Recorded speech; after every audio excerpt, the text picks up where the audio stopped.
This lecture is titled The Nervous System and Behavior. If you haven't already done so, please open the corresponding PowerPoint presentation. If at any time you need to leave the PowerPoint presentation, you can do so simply by hitting the Escape key. One question that students often ask me in an introductory psychology class is, why do we have to learn about the nervous system? This isn't an anatomy class, this is not a science class, this is a psychology class. So why do we have to know different structures in the brain and the neurons and glia that make up the brain? The answer is that psychology is the study of behavior and mental processes. Behavior and mental processes arise from the brain.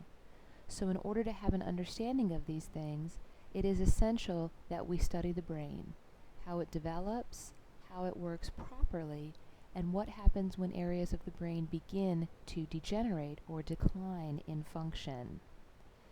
If you take a look at the first slide in this presentation, I have some interesting reasons why we might study the nervous system. Over the past 10 years, there has been some research into brain structures that are active when we are lying or practicing deception. In fact, there are software companies that market this for MRI machines.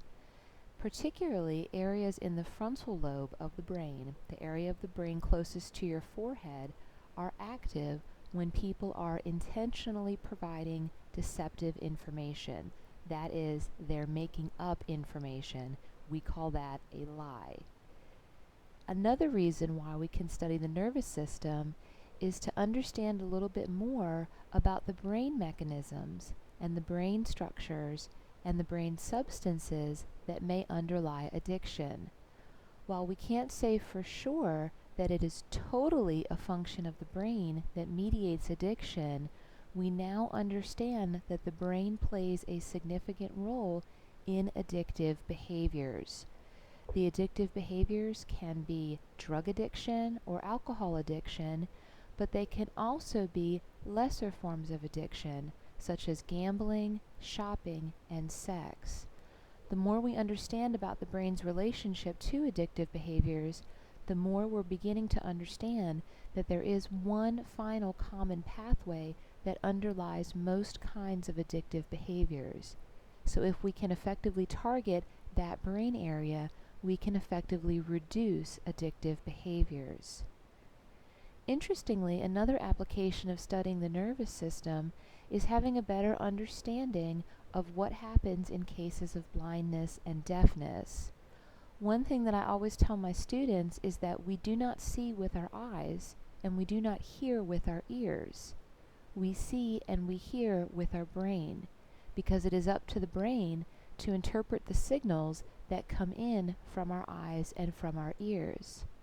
So if people have problems with either their eyes or their ears that are leading to a sensory deficit, but the underlying brain areas that are used for sight and for hearing are intact, sometimes it is possible to essentially circumvent or rewire those areas to get the input directly into the brain.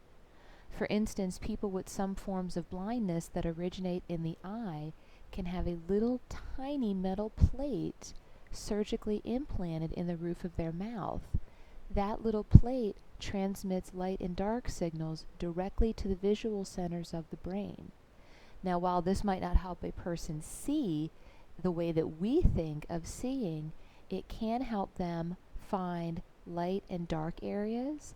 It can help them find edges, which could be beneficial as they're trying to navigate. If they can have a slight sense of where a curb is, for instance, or where a wall ends, that can help them to navigate their environment and improve their mobility without having to rely on other people. So those are just a few of the reasons why we might be interested in studying the nervous system. If you take a look at the next slide, what I want to introduce you to next are the major divisions of the nervous system. As you can see from the diagram, the nervous system is divided into two major parts. The first is called the central nervous system, and the second is called the peripheral nervous system. The central nervous system only has two structures, the brain and the spinal cord. The brain and the spinal cord make up the central nervous system. This division of the nervous system is unique in that there are no pain receptors within the central nervous system. So if I was actually to perform brain surgery on you, there would not be a need for anesthetic, nor would there be a need for you to be asleep, because probing into the brain isn't associated with any pain. In fact, it is fairly common when people undergo brain surgery to be awake during the surgery, because again, they're not feeling any pain. There are no touch or pain receptors in the central nervous system. The central nervous system is also special in that this is the part of the nervous system that is protected by bone. The skull protects the brain, and the vertebrae in our spinal column protects the spinal cord. So this is the most protected area of our nervous system. Unfortunately, that can be a drawback, because if the brain or spinal cord is injured and there is swelling involved as blood vessels expand, and if bruising occurs, sometimes there is nowhere for the tissue to go because it is encased by bone. So sometimes if a person receives a blow on the back of the head, there may be temporary swelling that may impair vision and may render someone temporarily blind. Fortunately, in most cases, the swelling does go down and the function is restored. Another characteristic of the central nervous system that makes it very special is that we consider it to be immunologically privileged. That is, it is very hard for substances to enter the central nervous system directly. It is protected better than other parts of the nervous system from foreign toxins or other invaders. Again, that's a benefit and a drawback. The benefit is the brain and spinal cord might be protected from toxic substances and other dangerous molecules that the rest of the body is exposed to. Unfortunately, that also means that sometimes molecules of medication that need to get into the brain cannot. They cannot pass the dense network of capillaries that surrounds the central nervous system. So researchers and pharmacists have to be a little bit more savvy when we're trying to get medication that is necessary into the central nervous system. I'll be talking about that more later on this semester. The second division of the nervous system is the peripheral nervous system. This is all of the nerves outside of our central nervous system. So all of the nerves in the trunk of our body, our arms, our legs, our neck, and our face. So any nerves that innervate any organ, including our skin, outside of the central nervous system would be considered part of the peripheral nervous system. The peripheral nervous system does have a little bit of an advantage over the central nervous system in one important way. Currently, the peripheral nervous system is the only part of our nervous system that can potentially regenerate. For instance, if you get bitten on your finger, it is possible that you're going to sustain nerve damage. It is also possible that those nerve fibers will grow back. Now, you may not have mobility in that finger the way you used to, or you may not have sensation the way you used to, but at least there is some functional restoration. That is true for most of the nerves in the periphery. Unfortunately, this is not a characteristic of the central nervous system. With very few exceptions, if nerves or nerve cells in the central nervous system are damaged, once they're lost, they cannot be regenerated. This is some of the frustration that we see in spinal cord research. This is some of the frustration that we see in degenerative diseases like Alzheimer's disease and Parkinson's disease, because right now we do not have effective techniques to get full functional restoration in the central nervous system. in the peripheral nervous system, there is a much better chance of having at least some functional restoration in the event of damage. If you go to the next slide, what you're going to see is an overview of the divisions of the nervous system. So far, I've mentioned the two basic divisions, the central and peripheral nervous system. As you can see, the central nervous system is divided into the brain and spinal cord. The peripheral nervous system is subdivided into the somatic nervous system and the autonomic nervous system. The somatic nervous system is that part of our peripheral nervous system that controls all voluntary muscle movements. If you're sitting in a chair right now, if you're moving around, if you're looking around, if you're eating something, these behaviors are all controlled by the somatic nervous system, any voluntary action. The autonomic nervous system regulates all of our automatic bodily functions, things you don't tend to think about or have to initiate on your own. For instance, heart rate, respiration, digestion, and excretion. So I want you to think of the autonomic nervous system as our automatic nervous system. This system regulates and innervates those functions of the body for which we do not need to have conscious control. The autonomic nervous system is further subdivided into the parasympathetic and the sympathetic nervous system. The sympathetic nervous system mediates what is known as our fight or flight response. You may have heard of this before. When you are in a threatening situation, the body has certain very characteristic responses. Whether that threat is hearing brakes screeching behind you or getting approached by a bear, the body doesn't know the difference. The body simply recognizes a threat and mobilizes itself to prepare for that threat. Typically, a sympathetic response is to either fight, so the body prepares to fight off the attack, or to run, hence the fight or flight response. The fight or flight response of the sympathetic nervous system has certain very characteristic body functions.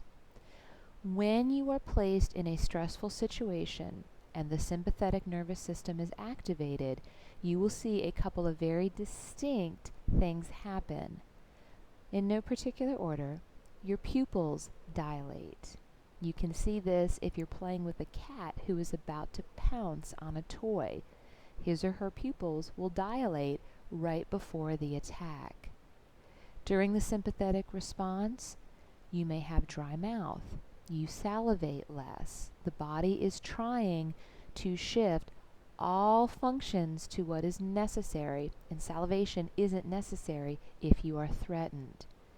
You may get goosebumps, your heart rate increases, your respiration rate increases. So all of these things are in preparation for either an attack or a burst of running. Unfortunately, during sympathetic activation, other functions of the autonomic nervous system shut down. Remember, we're trying to move all of our resources to prepare for an imminent attack. So digestion shuts down. Unfortunately, that means food sitting in your stomach that should be digested suddenly is not. So when people are under chronic stress, they may have continual activation of the sympathetic nervous system, and as a result, food does not move as it should through the stomach, and that's why we see acid reflux, heartburn, and even worse, ulcers. This is an unfortunate consequence of sympathetic nervous system activation. Another potentially unfortunate side effect of sympathetic nervous system activation happens as the body tries to prepare itself to fight or run away. The body knows that in the event of an attack, it wants to be as light as possible. And by that I mean it drops all extra weight as fast as it can. So it is not uncommon that when your sympathetic nervous system is activated, you may have an accident. And it is totally out of your control.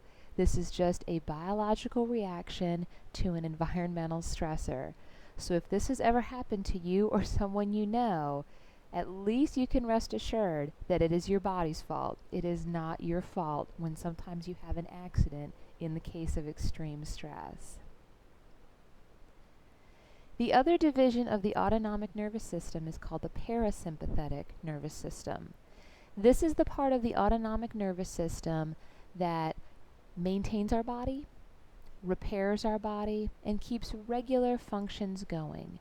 It is the parasympathetic nervous system that is responsible for digestion, excretion, all of those normal bodily day-to-day functions, for repairing cells when they're damaged. In other words, all of the body's functions that happen when we are not being exposed to a stressor. So think of the parasympathetic system as sort of maintaining, preserving, and repairing our body's day-to-day functions. We're going to spend most of this lecture talking about the brain. On the next slide, you are going to see an image of a human brain that has been cut in half longitudinally. So if I made a slice right down the middle of your head, right, just cut your face right in half and opened it up, that's what I would be looking at. So we call this a mid-sagittal view because the cut for the brain is made along the mid-sagittal line. What I want you to notice is that the human brain is divided into three major divisions. The forebrain, by far the biggest, the midbrain, by far the smallest, and the hindbrain. The forebrain contains most of the structures that I'm going to be mentioning, the midbrain a few, and the hindbrain a few, but very important structures. As we have evolved, our brain evolved from the back and bottom to the front. So the hindbrain is the oldest, most basic part of our brain. It is the brain that we share with the lowest of organisms. The next part of the brain to evolve is the midbrain. Again, most structures in the midbrain we share with other organisms. Then the forebrain. Although we share many of the structures in the forebrain with lower animals, ours is by far the most evolved and the most developed, hence its large size. There are other organisms that have a relatively large forebrain as well, primates, dolphins, but ours by far allows us to do the kinds of cognitive tasks that lower animals cannot do. So we're going to first talk about the forebrain. So if you go to the next slide, you're going to see some key structures in the forebrain. What you saw on the previous slide, the green area of the forebrain, really represents that entire area on the top and frontmost part of the brain. The forebrain is covered by one of the largest structures in the forebrain, which is the cortex. The cortex is that wrinkly part of the brain that you usually think of when you think about what a brain looks like. That wrinkly, convoluted, tubey-looking area of the brain. That is called the cerebral cortex, or more simply, the cortex. What you don't often realize when you see pictures of the brain is that that wrinkly, convoluted area is only about an inch thick. I want you to think about the cortex as being kind of the outer shell or outer covering over the rest of the forebrain. In fact, the word cortex means bark, like the bark of a tree. So you may think that the cortex goes all the way down toward the middle, but it doesn't. It simply wraps around the rest of the forebrain. For most structures in the brain, we have a right and a left component. So we have right cortex and left cortex. The cortex is divided into 4 lobes. So we have right lobes and we have left lobes. Sometimes there's a little bit of difference as to what they actually do. But for the most part, the lobes on both sides are responsible for the same function. If you look at the diagram on the slide, you will see the frontal lobe, which is represented in green, the parietal lobe represented in blue, the temporal lobe represented in orange, and the occipital lobe represented in purple. So we have frontal, parietal, temporal, and occipital. And again, those are in both the left and right sides. So what I'd like to do is take a minute and just talk about the function of each of the 4 lobes. The frontal lobe is the lobe located all the way in the front of our forebrain, right behind our forehead. The frontal lobe is responsible for a lot of functions. The frontal lobe is responsible for planning, decision making, personality, I'll talk a little bit more about that in a minute, and voluntary movement. So when we think about higher order cognitive functions, planning, strategizing, hypothesizing, weighing pros and cons, all of those higher order cognitive processes, that's going to be a function of the frontal lobe. Personality is also derived primarily by the frontal lobe, and voluntary movement. When we make a movement using our somatic nervous system, that movement is most often initiated by the frontal lobe. Behind the frontal lobe is the parietal lobe. The main function of the parietal lobe is to process sensory information. So I want you to think of the parietal lobe as sensing, and then often in response to what is sensed, it sends a signal to the frontal lobe to tell us to move. So for example, if your backside hurts a little bit from sitting too long, that signal will go to the parietal lobe. The parietal lobe will send a signal to your frontal lobe to tell you to shift around a little bit to ease the pain. So the parietal lobe's primary function is processing sensory information. So that information is going to come in the form of visual, auditory, tactile, taste, and smell. Most of that information at some level is processed by the parietal lobe. The next lobe is the temporal lobe. The temporal lobe is on either side of the forebrain. The temporal lobe's function makes sense given its location. Its function is to process auditory information. So we have a special area for auditory information. Now eventually some auditory information does trickle up to the parietal lobe, like I've said, but the temporal lobe primarily is for auditory information. That information is very important, so there is an area of the forebrain dedicated just to it. Similarly, the area in the back of the brain, the occipital lobe, is primarily responsible for processing visual information. Now it seems kind of odd that the occipital lobe is about as far away from the eyes as you can get. I don't understand why it's structured the way it is. It just is. So the occipital lobe is all the way in the back of the brain, and it primarily processes visual information. Now again, some secondary, more complex visual information does get processed in the parietal lobe, but the primary visual processing center is in the occipital lobe.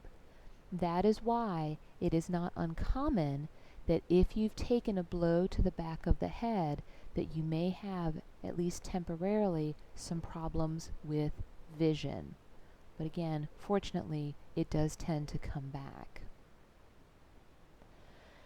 In general, the left and right hemispheres of the forebrain do have slightly different emphases in terms of their function. You may have heard the saying, "Oh, you're just a left brain person," or "Oh, I'm a right brain person." There is some truth to that statement. In general, the left hemisphere is responsible for more logical and analytical functions. The left hemisphere is responsible for things like math, language, logic. The left hemisphere also has some responsibility for writing as part of language, because language has rules. So the left side is logical and analytical, understanding the rules. So if you tend to be more logical, analytical, and detail-oriented, you are a more left hemisphere person. On the other side of the forebrain, the right hemisphere. The right hemisphere is usually associated more with creativity. That can be in the form of music, art, and dance, whether it be creation or simply appreciation. Same thing with sculpture. Spatial navigation is also considered to be primarily a right hemisphere function, because it requires us to understand spatial relationships. And the right hemisphere is usually associated with fantasy and creativity, because these activities aren't necessarily rule governed. So if you tend to be more of an imaginative, creative, perceptive, global person, you may be considered to be more right-brained. The links that I have on the bottom of this slide is just to show you that there is definitely some differentiation between the left and right hemispheres. Both of the videos are examples of how we can isolate the language function of the left hemisphere. What better way to show that the left hemisphere is responsible for language than to see what happens when we interrupt it? So both of those links show examples of what's called transcranial magnetic stimulation, or TMS. TMS is a device that uses magnets to temporarily disrupt brain function. And when TMS is applied to the left side of the brain, if someone is talking, he or she is no longer able to speak coherently. If TMS is applied to the right side, there really is only very minimal impairment of speaking ability. So we can begin to see that there is a little bit of a distinction between the functions of the left and right hemispheres. So if you get a chance, I encourage you to take a look at those videos so you can better understand the difference between the two. The next slide just shows another division of our major lobes. So again, frontal lobe, personality, decision-making and thinking, voluntary movement, parietal, touch, major sensation, temporal lobe, hearing, occipital lobe, vision. On the next slide is a very interesting picture. And this picture represents how we began to understand that different lobes of the cortex had vastly different functions. The image that you see is a computer reconstruction of an injury sustained by a railroad worker in the late 1800s by the name of Phineas Gage. Phineas Gage is one of the most historical cases in all of psychology. He was a railroad worker, and they were laying some new track, and one of the things that workers had to do was use dynamite to blast away rock in order to lay new track. So Gage was known by all of his coworkers, his family, his supervisors as a very nice guy, a family man, a hard worker, just someone you'd like to know, someone who could be a pal and a friend, someone you could count on. One day Gage was working and he was tamping down some powder to set a dynamite charge, and he was using what's called a tamping iron. A tamping iron is about 6 feet long, metal, and you pound down or compress whatever it is you're compressing with the iron. Unfortunately, on one particular day, he was tamping with his tamping iron, there was a spark, and there was an explosion. As you can see from the picture, the tamping iron went through the middle of Phineas Gage's frontal cortex or frontal lobe. The amazing thing is that not only did Gage survive this accident, he was able to continue working. All that happened is that they pulled the iron out, they repaired the damage to the skull, they sutured the flap of skin that had been damaged back over where his hairline was, and he clocked out for the day. But what happened to Gage is that even though his physical symptoms seemed to reduce and he seemed to be okay, personality-wise, he was never the same again. Now, obviously, if something like this happened to you, you might not be the nicest person afterwards either. However, in Gage's case, he became a real jerk. He became someone you did not want to know, didn't show up at work. When he did, he would swear, he was obnoxious, he was terrible to his family, so his personality had totally changed.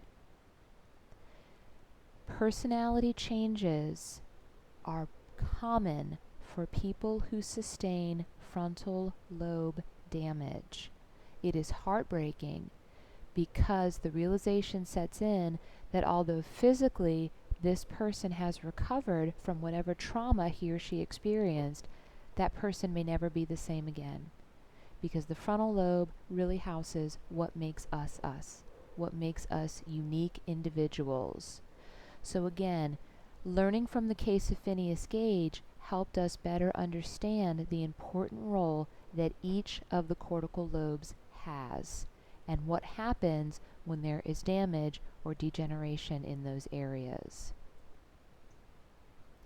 We're going to move on now in the forebrain a little bit deeper. So if you go to the next slide, we're still in the forebrain, but now we're going underneath the cortex. Remember what I said before, the cortex is only about an inch thick, and knowing that your brain is about the size of your 2 fists put together, and it weighs about 3 pounds, there's gotta be more underneath there, and you would be amazed at how many structures are packed underneath the cortex. So the diagram that you see here is a very loose system called the limbic system. Limbus means ring. The reason why I say loose is because not all researchers agree on exactly which structures are part of the limbic system. But we know that there are 2 very important ones that make up that part of the forebrain. The 2 structures that I want you to know from this system are the amygdala and the hippocampus. If you look on the diagram, the amygdala is a small almond-shaped structure, those 2 orange-red balls that you see. The word amygdala means almond because structurally they're shaped like little almonds. Notice there's one on the left and the right side. The amygdala is responsible for emotion. If we manipulate activity in the amygdala, we can produce a person who is either very aggressive or very calm. We can produce someone who has a lot of rage or someone who is very sedate and easygoing. So the amygdala is responsible for emotion. The amygdala also encodes the emotional content of memories. So you can have two people who experience the same event. Factually, they both experience the same event, but their emotional experience of the event can be quite different. So imagine two people at a wedding or two people riding a roller coaster. You can be experiencing the same event and have a memory for it, but the emotions attached to that event could be very different. So the amygdala puts an extra emotional stamp on memories. That is why it's common when we think back to significant events in our life, we may not remember all of the factual details, but we can very easily remember the emotions that we felt. That is a function of the amygdala. The other area that I want you to know in this part of the forebrain is called the hippocampus. The hippocampus is that purple kind of ram's horn shaped structure that you see, again, one on both the left and right sides. The word hippocampus means seahorse. If you can see a seahorse in there, more power to you. I don't see a seahorse in there, but that's what the word means. It means seahorse. The hippocampus is responsible for memory. Researchers don't believe so much that memories are physically stored in the hippocampus, but that the hippocampus is crucial in the laying down of permanent, what we call long-term memories. So we'll talk more about the hippocampus when we talk about memory, but for right now, I want you to know that the hippocampus is the structure that we associate primarily with long-term memory storage. If you take a look at the next slide, there's one more structure that I want you to know in the forebrain. Again, if you look at this diagram, all of these structures are packed underneath the cortex. So there is a small little structure called the hypothalamus. The hypothalamus is also part of the endocrine system, so it helps in the release of hormones. So the hypothalamus kind of rides the fence between the nervous system and the endocrine system. It mediates some of our most basic functions. One of my colleagues described those four functions as the 4 F's.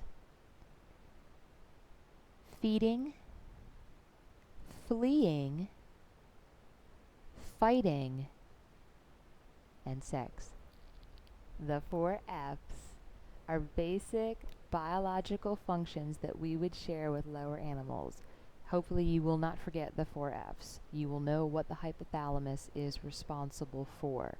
So as you can imagine, the hypothalamus is present in all lower organisms besides humans, and again, mediating those behaviors is a function of both the nervous system and the endocrine system, because to some extent they are also hormone driven. We have our steroid hormones, we have our sex hormones, we have our hormones responsible for feeding, so this is where the hypothalamus comes in. We're going to be moving down now a little bit toward the middle and getting toward the back of the brain. We're moving into the midbrain. And there's really only one structure that I want you to know in the midbrain. The midbrain has a lot of small nuclei that are responsible for many important functions, but it's beyond the scope of this class that you know all of them. But there is one important structure that I do want to point out in the midbrain, and that is called the VTA, the ventral tegmental area. You can just know it as the VTA. If you look on the slide, you will see a diagram of a path that goes from the VTA to another structure called the nucleus accumbens, to the prefrontal cortex, which is part of the frontal lobe. This pathway that you see is what we call the reward pathway. This pathway is activated when we do things that feel good. It is our body's way or our brain's way of telling us, this feels good, do it again. That sensation has evolutionary consequences for things like sex and eating. We have to do those things. And we have to have sex in order to spawn the next generation, and we have to eat to stay alive. So from an evolutionary perspective, activating this reward pathway is very important. Unfortunately, this reward pathway is also activated by drug use, by smoking, by inhalant use, for some people with gambling, with compulsive shopping, with thrill-seeking, dangerous behaviors. So it is a very fine line between where is this, from an evolutionary perspective, a good thing, and when does it become a bad thing? And that's one of the problems that we face in psychology. But most pleasurable activities have corresponding activation in this reward pathway, and the reward pathway originates in the VTA. So you're going to be hearing more about that later on this semester. If you take a look at the next slide, we're moving now to the back and bottom of the brain, the hindbrain. There are 3 structures in the hindbrain that I want you to know: the reticular formation, the cerebellum, and the medulla. If you look on the diagram, you'll see that the reticular formation is in the part of the hindbrain that we call the brain stem. This is the last part of the brain before this stem becomes the spinal cord.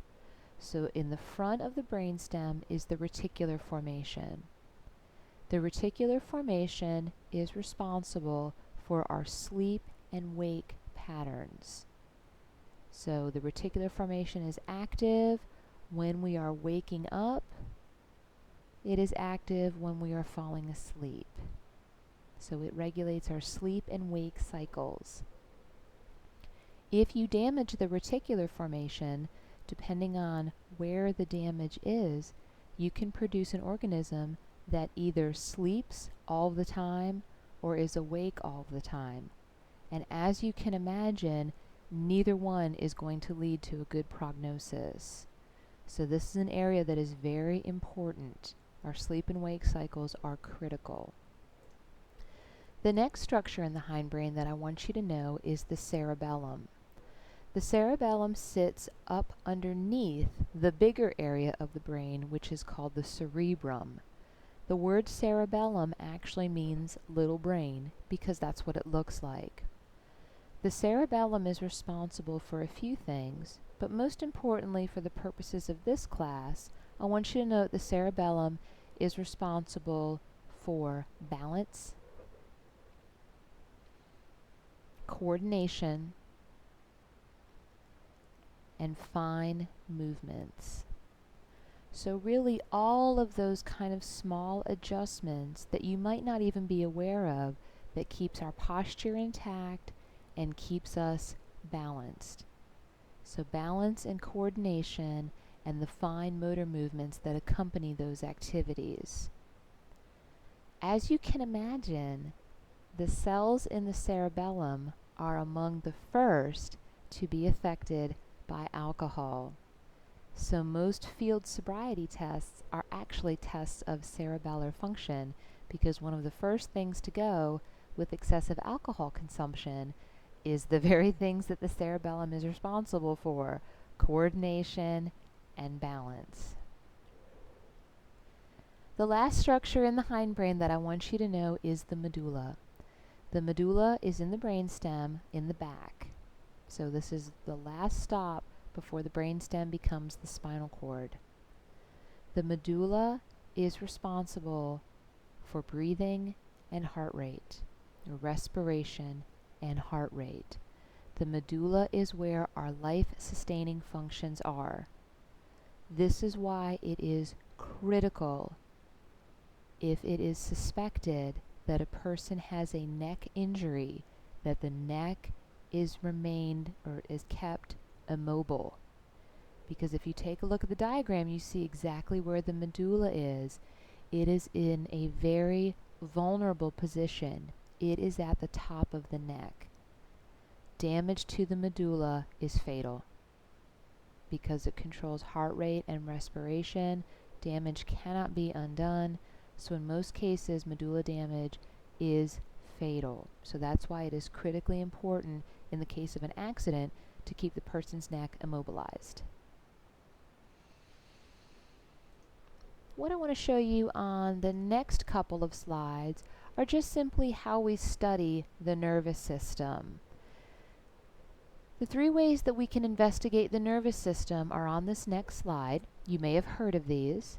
The first one is called the EEG, or electroencephalogram. The first picture that you see is an EEG cap, and all the white dots on that cap represent where brain activity is recorded. The EEG primarily records activity from the cortex. So remember, the cortex is only about 1 inch thick, so we're not getting down deep into the midbrain with an EEG. But the EEG can tell us a lot.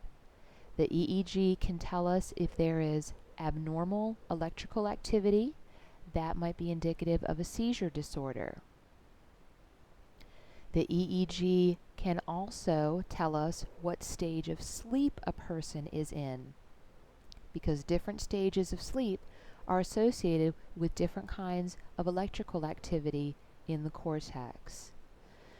In a full EEG, there are 40 recording positions in each of the 4 lobes. 10 electrodes here, 10 electrodes here, 10 electrodes here, 10 electrodes here.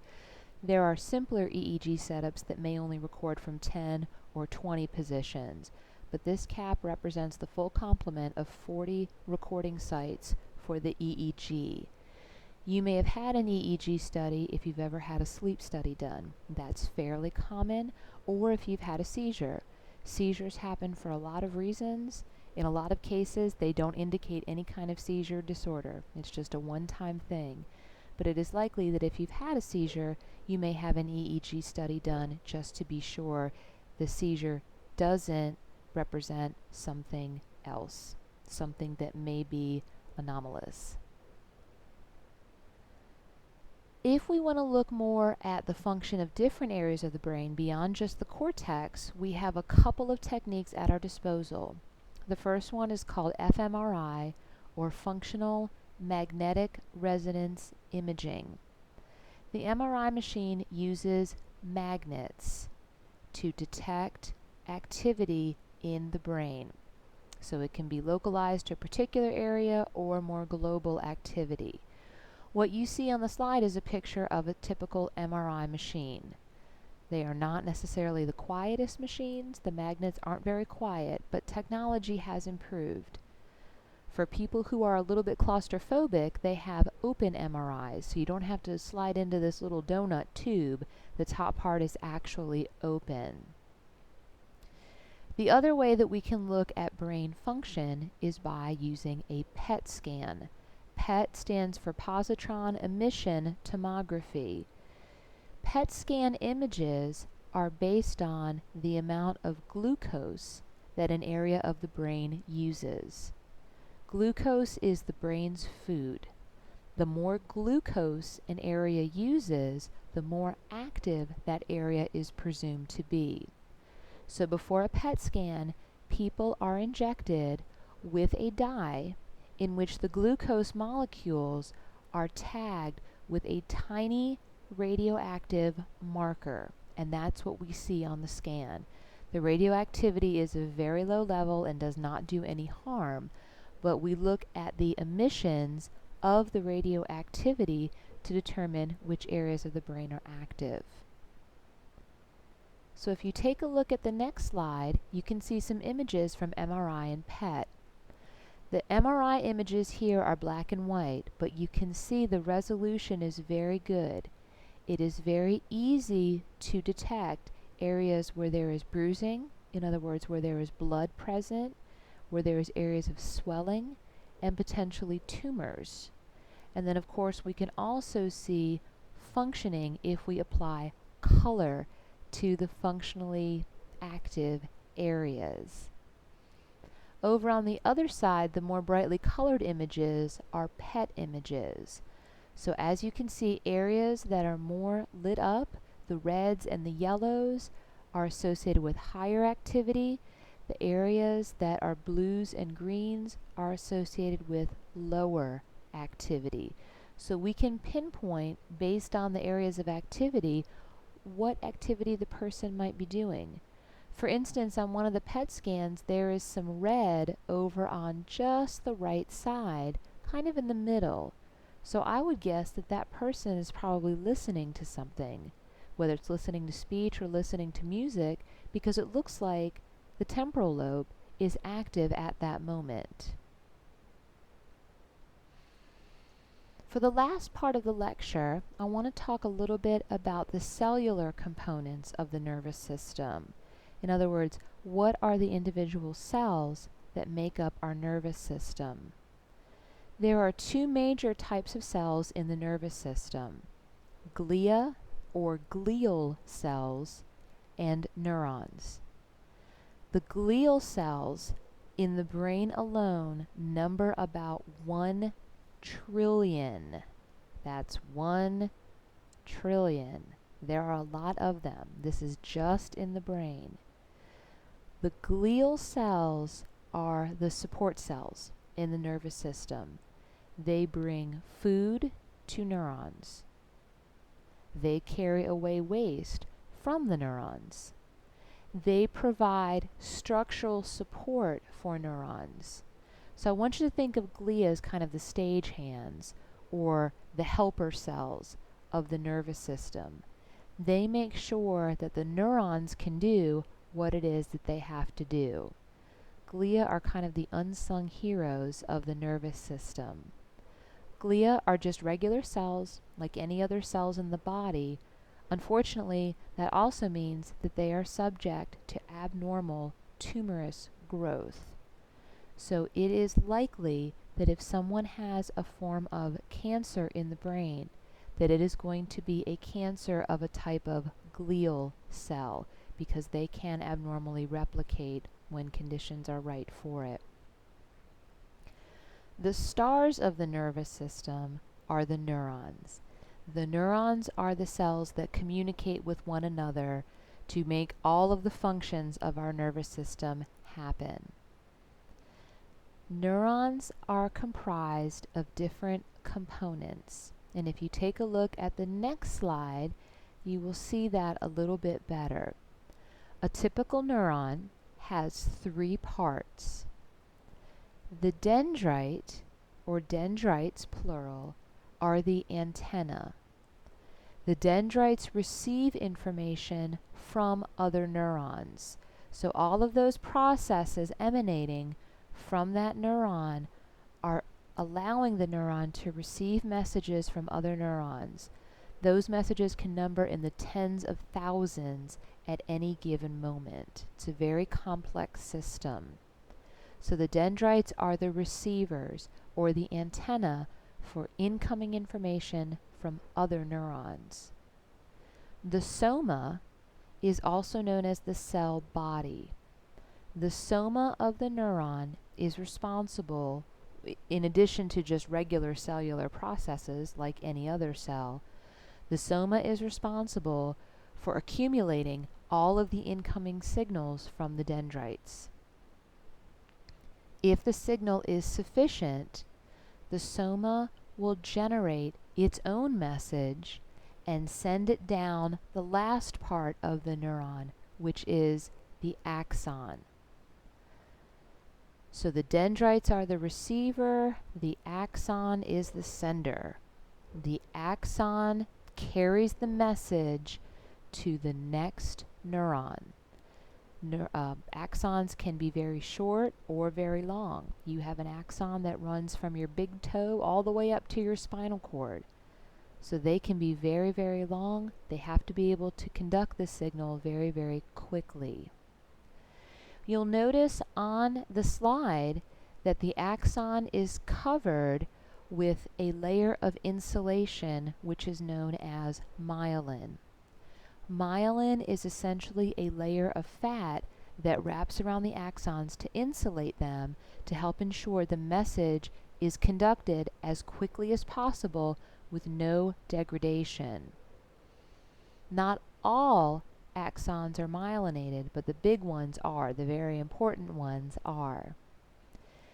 There is a degenerative disease in which myelin degenerates because the body attacks its own myelin, and that disease is MS, or multiple sclerosis. In multiple sclerosis, the body attacks its own myelin. As a result, messages are not sent in the way that they should be, and eventually you begin to see paralysis and down the road, eventually death as a result of MS. So MS is when the body attacks its own myelin, which prevents effective neuron communication. At the end of the axon, we see little branches, and on the diagram you can see they're labeled as terminal buttons and synapses. The synapse is a physical gap between the sending neuron's axon and the receiving neuron's dendrite. Let me say that again. The synapse is a gap between the sending neuron's axon and the receiving neuron's dendrite. So up until now, within a neuron, the message that is sent is electrical. The soma generates an electrical signal based on the information it receives from the dendrite, and it sends that electrical signal down the length of the axon. But here is where we see something special happen. Once the electrical signal gets to the end of the axon, what happens is that the electrical signal causes a release of chemicals across the synapse. So the electrical signal causes a release of chemicals across the synapse. Those chemicals are known as neurotransmitters, and I'm going to be talking about those in just a second. So the neurotransmitters travel across the synapse and they bind to receptors on the next neuron's dendrites. When the neurotransmitter molecules bind to receptors on the next neuron's dendrite, that generates a small electrical signal, and the whole process starts again. So to summarize, within a neuron, communication is electrical, but between two neurons, communication is chemical. At the bottom of this slide, you see two websites. Both of them are short video clips that are animations of how neurons signal from one to the next. So if you're more of a visual learner and you would like to see that animation in action, by all means, please go to those two links and watch the video clips. The last slide is a list of the most common neurotransmitters in the nervous system. There are more than what you see here, but these are the ones that I would like for you to know, because we're going to be talking about most of these over the course of the semester. The first one is called acetylcholine. Acetylcholine is a very abundant neurotransmitter. Acetylcholine is involved in voluntary muscle movement. So if you're taking notes or eating or maybe doing something you're not supposed to be doing during this lecture, it is probably being regulated by acetylcholine. But as you can see from the description, acetylcholine does a lot more. It helps regulate attention, arousal, and memory. So acetylcholine is implicated in Alzheimer's disease. Neurons that use acetylcholine as their neurotransmitter are among the first to degenerate in Alzheimer's disease, and that's why you see the cognitive decline in memory associated with it. The next neurotransmitter that I want you to know is dopamine. Dopamine is implicated in voluntary movement, but dopamine is probably most importantly implicated in pleasurable emotions. Dopamine is the neurotransmitter in that reward pathway I was talking about earlier. When we do something that feels good, dopamine is released. It is called the love drug because dopamine contributes to pleasurable emotions. Dopamine is also implicated in both Parkinson's disease and schizophrenia. In general, too low levels of dopamine can result in the motor symptoms of Parkinson's disease. Too much dopamine can result in the cognitive and behavioral symptoms that we see in schizophrenia. I'll be talking about schizophrenia later when I talk about disorders. When people use stimulant drugs, whether it be legal or illegal, cocaine and amphetamines, not legal, but Ritalin and Adderall, legal, all of these affect the dopamine system. So stimulant drugs affect dopamine activity. The next neurotransmitter that I want you to know is norepinephrine. Norepinephrine is implicated in mood and arousal. When we are awake, when we are focused, when we are ready to get going, that is norepinephrine. Norepinephrine also goes by another name in the peripheral nervous system, noradrenaline. So when you think about the effects of adrenaline, that is going to be similar to what norepinephrine does in the brain. It primes us, it pumps us up, it gets us ready to do what it is we're going to do. But just like in the dopamine system, cocaine, amphetamines, and other stimulants also affect norepinephrine. So not only do stimulant drugs make us feel good, they also tend to increase our arousal level. The next neurotransmitter that I want you to know is serotonin. You may have heard of this neurotransmitter because it is implicated in depression. In general, people with lower than normal levels of serotonin are more likely to experience symptoms of depression. So most antidepressant drugs work by boosting or enhancing serotonin levels. But serotonin has a lot more function than simply mood. If you look at the table, serotonin is also part of maintaining our sleep and wake cycles, eating behaviors, and aggression. Different serotonin levels, sometimes higher than normal, sometimes lower than normal, have been implicated in eating disorders such as bulimia and anorexia. Lower than normal levels of serotonin have been implicated in extreme aggressive or rage-related behaviors.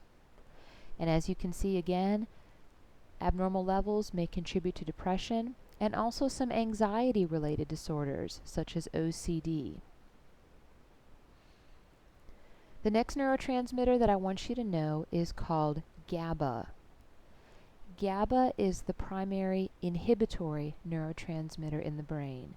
What that means is that GABA quiets down the amount of electrical activity going on.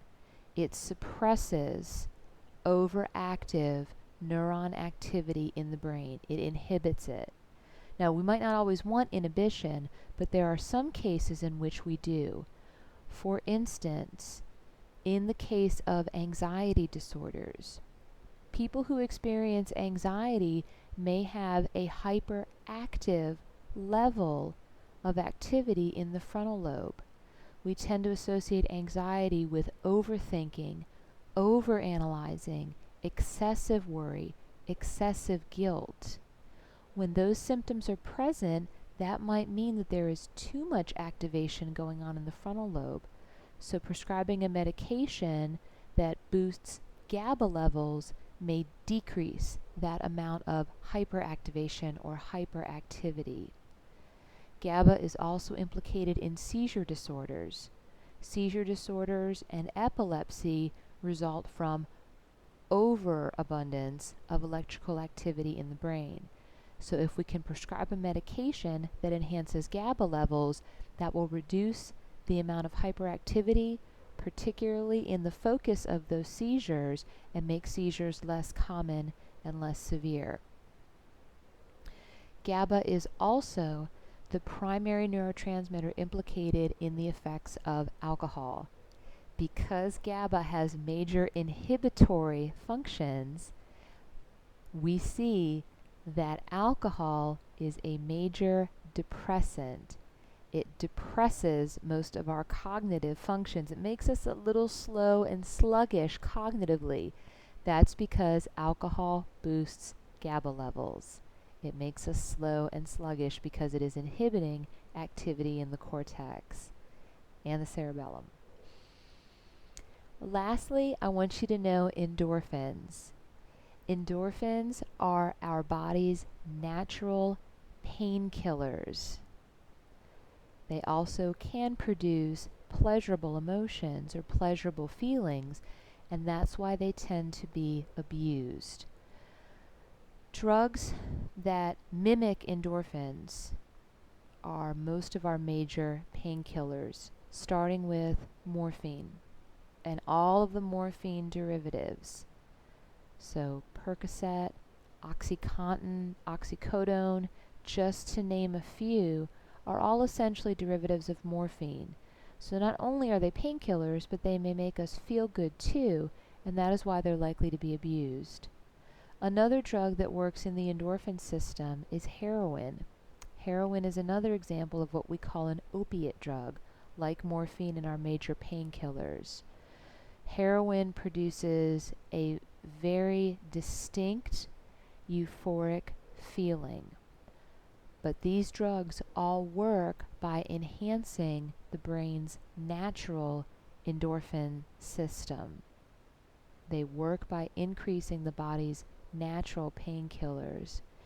And this is something that I want you to take away from talking about neurotransmitters. For the most part, there is no drug that we take in which the body has an actual receptor for. There is no such thing as a cocaine receptor in our brain. There is no such thing as an alcohol receptor. There is no such thing as a heroin receptor. All drugs work by affecting those neurotransmitter systems.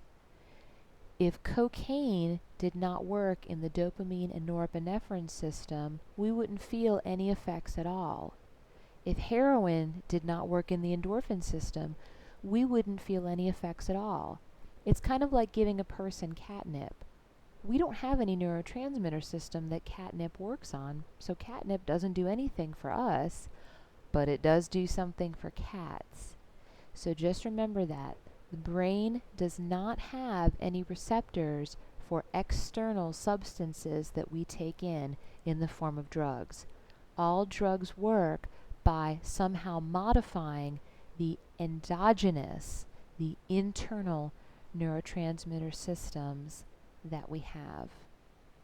That ends the lecture on the nervous system and behavior.